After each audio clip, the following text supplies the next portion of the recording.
इस वक्त हम हैं प्रसिद्ध मंदिर, रुपये वाले मंदिर, पंचबख्तर मंदिर के नाम से प्रसिद्ध है। तो इस वक्त मेरे साथ आशीष शास्त्री जी हैं और यहाँ पे पिछले 3 दिनों से बड़ी धूमधाम से भगवान विष्णु जी की मूर्ति की स्थापना की गई है।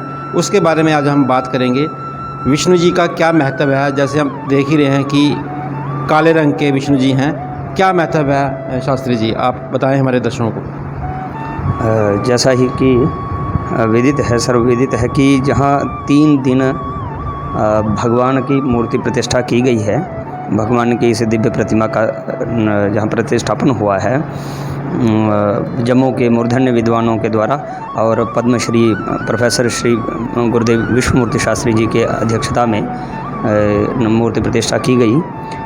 और भगवान की यह प्रतिमा अपने आप में एक अद्भुत ही संयोग है कि यहाँ पर 2 वर्ष पहले, जैसा कि आपने देखा होगा सोशल मीडिया, फेसबुक इत्यादि पे और न्यूज़ के माध्यम से भी हमको ज्ञात हुआ था, कश्मीर के बिजबहाड़ा में एक मूर्ति मिली थी 6000 साल पुरानी। आर्कियोलॉजी सर्वे ऑफ इंडिया ने उसमें जो भी निर्धारित मानक ज्ञात करने के लिए होते हैं समय, उन्होंने ज्ञात किया था तो मालूम पड़ा था कि 6000 साल पहले की है। उसी के आधार पर हमारे जो जिनके देख रेख में मंदिर है पूज्य श्री यज साहब, उन्होंने हूबहू उसी के आधार पर जयपुर से भगवान की दिव्य प्रतिमा का निर्माण करवा करके और विद्वानों के द्वारा भगवान का यह प्रतिमा का यहाँ स्थापित की गई। और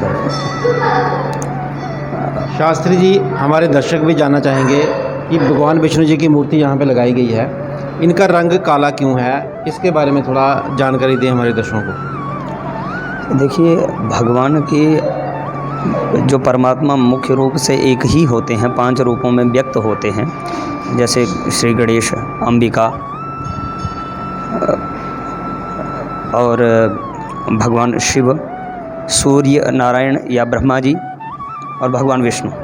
5 ही, जैसे 5 उंगलियां हैं और एक हाथ 5 उंगलियों से बना है, ऐसे ही परमात्मा, एक परमात्मा ही 5 रूपों में व्यक्त होते हैं। और भगवान विष्णु कई अलग अलग भक्तों के, विद्वानों के, संतों के अपने अपने मत हैं। यहाँ समय अनुसार मैं कुछ 3 मत आपके सामने जो संतों के, विद्वानों के हैं वो प्रस्तुत करूँगा। एक तो ये है कि सृष्टि के आदि काल में, जैसे साइंस भी, विज्ञान भी मानता है, जो परफेक्ट जो तत्व है, एलिमेंट है संसार का, वो क्या है, वो है ये डार्क पार्टिकल, अंधेरा नित्य है ना। और कहते हैं ब्लैक होल वगैरह, वो भी चर्चाएं आपने सुनी ही होंगी। नित्य जो है वो काला रंग भगवान का रूप संतों के मुख से हमने सुना है। और प्रारंभ में जब भगवान ने मधु कैटभ नामक राक्षसों को मारा तो उस समय सृष्टि प्रकट ना हुई हो, नहीं थी, तो उस समय भगवान का जो रूप रहा वो बिल्कुल काला रहा, वही दृष्टिगोचर हुआ। तो उस रूप में, अंधेरे में भगवान ने, अंधेरा रूप जो भी रहा उसमें भगवान ने उन राक्षसों को मारा। तो पहला रूप जो भी ध्यान में आता है वो काला रूप भी ही आता है परमात्मा का। उसमें एक कुछ संतों का ये मानना है कि भगवान विष्णु के इष्ट देवता भगवान शंकर हैं। तो भगवान विष्णु सत्वगुण है, सत्वगुण, रजोगुण, 3 गुण होते हैं। सत्वगुण होता है सफ़ेद, ब्राइटनेस। रजोगुण होता है जो जिसमें आधा सत्वगुण हो, आधा तमोगुण हो, उससे मिलके बनता है रजोगुण। तो रजोगुण से ब्रह्मा जी की उत्पत्ति मानते हैं और तमोगुण से उत्पत्ति मानते हैं शंकर भगवान की। तमोगुण का रंग होता है काला। तो उस दृष्टि से देखा जाए तो शंकर भगवान फिर काले होने चाहिए, और भगवान विष्णु सत्वगुणी हैं तो सत्वगुण से उनका रंग सफ़ेद होना चाहिए। परंतु भगवान विष्णु के हृदय में भगवान शंकर हैं, तो भगवान शंकर का नित्य ध्यान करने से, चूँकि तमोगुण काला रंग मैंने कहा, तो उनका, शंकर भगवान का ध्यान करते करते भगवान विष्णु का रंग काला पड़ गया, इतना अधिक ध्यान करने से। और वहाँ शंकर भगवान ने इतना अधिक उनका स्नेह भगवान विष्णु के प्रति है कि उनका सतत ध्यान भगवान विष्णु का करते करते उनके सत्व गुण का, उनका जो श्वेत गुण है, उनका सत्व गुण है, उसका ध्यान करते करते शंकर भगवान सफ़ेद हो गए। और कैसे सफ़ेद हो गए तो कहते कर्पूर गौरम करुणावतारम, कर्पूर गौरम, कर्पूर के समान गौर वर्ण हो गया शंकर भगवान का। तो एक ये मत है। कुछ भक्तों का ये मानना है कि संसार भर के पापों को हरने वाले भगवान श्री हरि हैं। तो विचार करने वाले बात है कि अगर पापों का रंग होगा तो कौन सा रंग हो सकता है, सफ़ेद या काला? तो काला।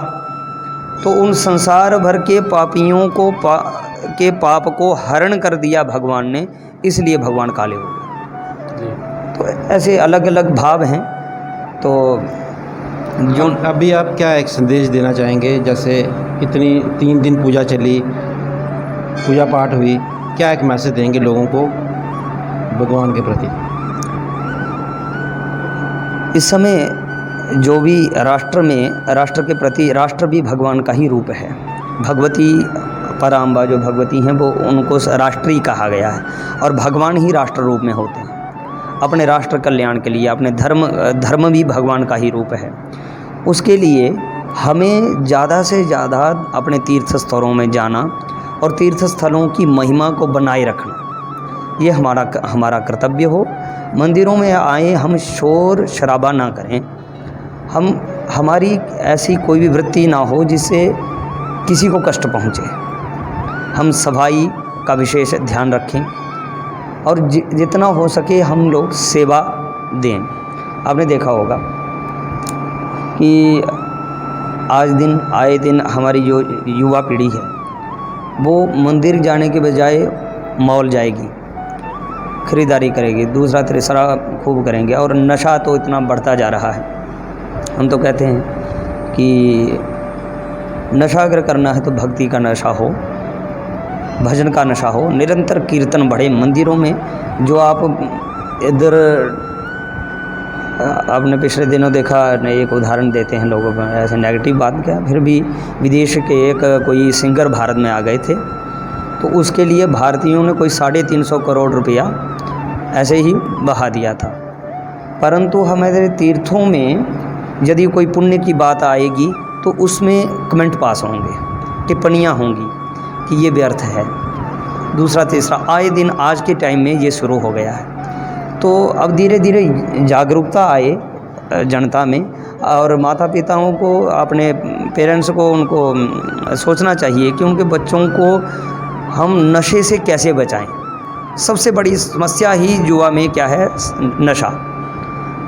जहाँ तक सुनने को मिलता है कि चिट्टा इत्यादि बड़े भयंकर नाम हैं, तो उनका इतना दुष्प्रचार, इतना मतलब प्रयोग हो रहा है जिससे हमारी पीढ़ी बिल्कुल ख़राब हो रही है। तो उनको चाहिए कि वो भगवान की शरण में आइए, जहाँ नित्य शरण है, जहाँ वृद्धि ही होगी, कभी ह्रास हुआ ही नहीं है, कोई नीचे गिरा ही नहीं है, ये विचार करके आना चाहिए, नित्य आना चाहिए। धन्यवाद जी आपका। दर्शकों, जैसे आपने सुना कि हम प्राचीन मंदिर रुपये वाले मंदिर के नाम से प्रसिद्ध है, और आप शंभू भी यहाँ पे हैं, और पंडित जी ने जैसे बात की कि लोगों को चाहिए कि जैसे हमारे युवा लोग हैं ड्रग्स की तरफ जाते हैं, ज़्यादा से ज़्यादा मंदिरों की तरफ आना चाहिए ताकि हमें ज्ञान हो। और इसकी जो स्थापना की गई है पिछले 3 दिन यहाँ पे मंत्रोच्चारण के साथ, और पद्मश्री विश्वमूर्ति शास्त्री जी उनके द्वारा इसको यहाँ पे रखा गया। तो हमें उम्मीद है कि आज की बातचीत जो पंडित जी ने बताई आपको पसंद आई होगी, और जैसे विष्णु जी की यहाँ पे स्थापना की गई। तो फिर मिलेंगे कुछ और जानकारी के लिए। नमस्कार।